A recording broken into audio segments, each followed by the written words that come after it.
that that's not going to be the case. And I asked one of the leaders once why they say that, and they said, well, it's a cliche. And I said, well, maybe we need a new cliche. And he says, yeah, that's a good idea. Let's come up with a new cliche. So I think whatever solution is going to occur has to be pragmatic, right? The reality is that if we're going to learn from Gaza, there's a couple of lessons to learn, right? Number one is, Israel withdrew from Gaza in 2005 or 2006.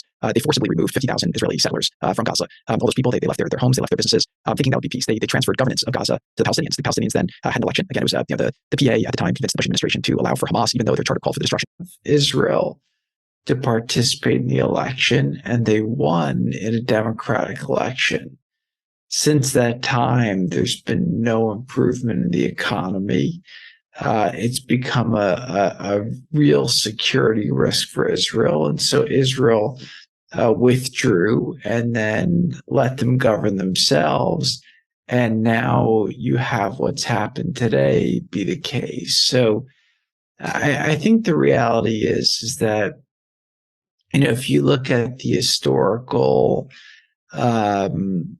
maps and the historical lines, there's really no making a claim. There's no other example in history where somebody's lost 3 offensive wars and then has been able to maintain their claim over a territory that they had before. But I do think that there is an international consensus, and I do even think in Israel there's a consensus to give the Palestinian people the ability to kind of have their own land and then also to govern themselves. So the word state is a very loaded term because it comes with a lot of definitions to different people.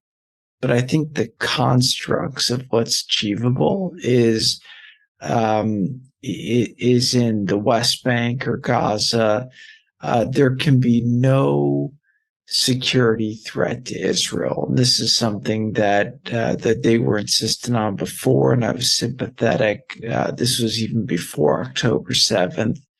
And if you go back and look at the work we did and what we put out, we had a security regime that we designed with U.S. intelligence and military and Israeli intelligence and Israeli military that we thought actually gave a lot of autonomy from a police force perspective to the Palestinians, allowed them to build their capabilities, and they kind of earned their way into more and more security control, which I thought was the right way to do that. You don't want to take a ton of risk there. The other part of it, though, in any state is you need a functioning economy. Otherwise, obviously, you have a big grievance party. The biggest problem the Palestinians have faced over the last 25 years since Oslo, I guess almost 30 years now since Oslo, is just bad governance. So the problem with the PA is they were elected, I think, in 2005, and they haven't another election since. So I think President Abbas is in the 16th, 17th, 18th year, like a 4-year term. Very not popular. He's more popular in Washington and in the United Nations than he is, in his own country. It's a very corrupt system. Again, a lot of money's gone for the leadership, their family, for the top people, but it hasn't trickled down to the people. And so there's not a lot of trust on it. I held a conference in Bahrain where I brought all the top investors in the Middle East. I brought Steve Schwarzman from Blackstone came. We had Randall Stevenson came from AT&T, and everyone came and said, you know what?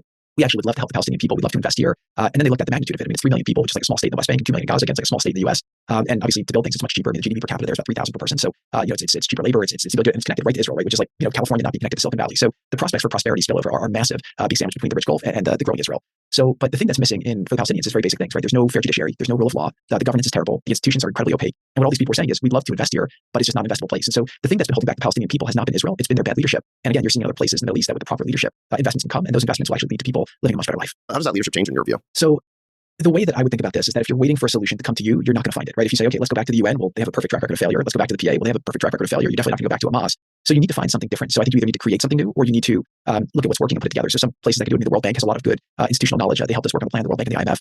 Some of the other regional governments. Jordan, their government is pretty capable. They're better at military than economy, but I think they're starting to focus more on economy as they realize that's necessary. If you look at the benefits of that area, the Palestinian people are like a 99% literacy rate, again, through the U.S. taxpayer dollars, international donations. We've paid for them to become very educated. Unfortunately, I think we've poisoned their minds with a lot of what's been taught in their curriculums. They have a pretty good healthcare system there. Again, I think it can be improved because it's been done very kind of piecemeal versus holistic. If you say, okay,